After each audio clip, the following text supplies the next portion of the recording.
Why do people stop giving? As a pastor, I've asked it myself, and it's easy to assume the worst. They lost their fire, or maybe I did something. Hi, I'm Pastor Ron, and in this video, I want to show you one of the most important gaps the research uncovered, the 3 areas where giving quietly breaks down. Because here's what the data keeps showing.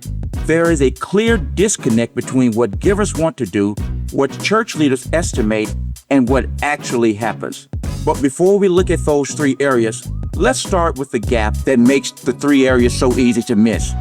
As a pastor, we tend to be more hopeful than the people we serve. And that's no surprise. Hope is really a part of the calling. We see the best in our people, and that same hope shapes how we read our giving. For example, when we ask pastors to estimate how many of their congregants give consistently, they estimated roughly a half. The real number is closer to 1 in 4. That's called the perception gap, and it's the biggest of them all because it hides the others. If we think giving is healthier than it is, we never look closer. Remember, you can't care for what you can't see. Once you can, the rest comes into focus. So when someone stops giving, it almost always comes down to one of these 3 places. The first place giving breaks down is something I call falling out of reach. So much of giving still happens in person, and one of the simplest ways faithful people stay faithful is by attending weekly service. So when someone shows up less, the moment to give reaches them less. But here's a second way that opportunity quietly closes. And this one is a gap between what we as pastors feel and what our members are actually feeling. When was the last time you worried you were asking for money too often? For a lot of us, that's a real concern. But here's what happened when we ask givers directly. Almost none of them feel over-asked. Most say their church asked just about the right amount. That concern, our members really don't share it. So sometimes people feel out of reach because they are not in the room. Other times they are in reach, but the invitation never comes. So before you go looking for something deeper, start here. Is the opportunity to give still reaching the person? This is the most fixable of the 3 places we'll talk about. Now, if they are still showing up and the giving still changed, the opportunity isn't your answer. So let's go a little deeper. The second place giving can break down is in the heart of the giver.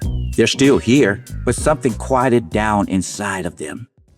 And maybe, Pastor, this one is on us. Maybe they just stopped feeling like it mattered that they gave. Now you may say, Ron, come on. My members don't give for a thank you. They give to God. I hear you. I'm a pastor.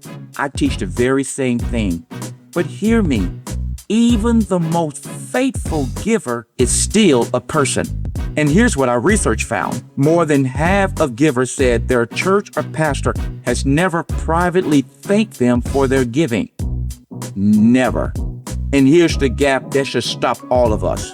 Church leaders conversely believe they're recognizing people far more than those people actually feel it. We think they feel seen. They're telling us they don't. I'm not saying they give for an applause. I'm saying when somebody gives and hears nothing back, not a word, over time the heart can quietly cool. That's a connection problem, and fortunately, that's one that we can fix. The third place giving breaks down isn't about the heart at all. They want to give. They fully intend to give. They have a desire to give. And right now, they just can't. Researchers call it the intention-action gap. The heart to give is there. The doing gets blocked. Imagine a brother or sister that's giving faithfully for years. They love their church, but these last few months, the gifts have gotten smaller. Then 1 month, it doesn't come at all. It's easy to assume the worst, but often nothing changed in their heart. Something changed at home. Hours were cut. A bill came they didn't expect. Money got tight, and the giving was the thing they had to flex. In our research, half of givers told us they were worried changes in their finances may affect how much they can give. Nearly as many are worried the economy will affect their ability to give. So when a gift gets smaller, the chances are good there's a real reason behind it, not a cooling heart. Most givers are telling us that money is a pressure.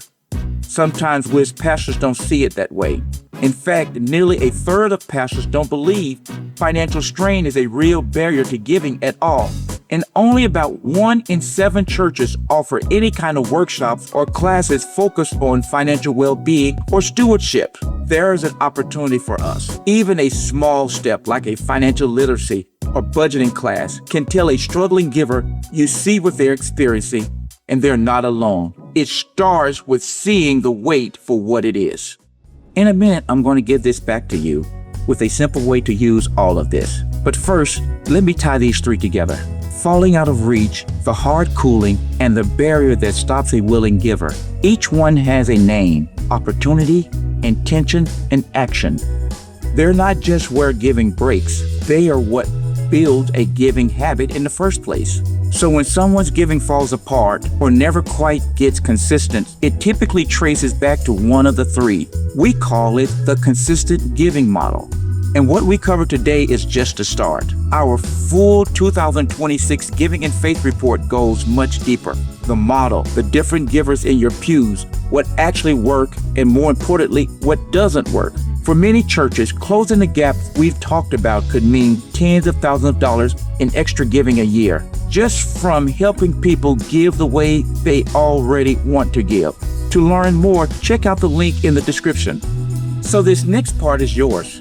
There's a lot of advice out there that'll hand you the perfect script, the 5-step follow-up. But a script written by someone who's never met your members can land as the very thing you're trying to avoid. You don't want to be cold, impersonal, and transactional, as if you only care and notice the money. You're the one who knows if a member needs a phone call, or they want to sit down for a cup of coffee, or just a little space, and maybe a quiet prayer. What the research gives you isn't a script, it's asking better questions. Did they fall out of reach? Has the heart quietly cooled? Or is it something pressing on them right now? Answer that, and you're not guessing anymore. So when someone's giving changes, don't assume the worst. Assume something changed, then go find out why. But find out with grace. I'll see you in the next video.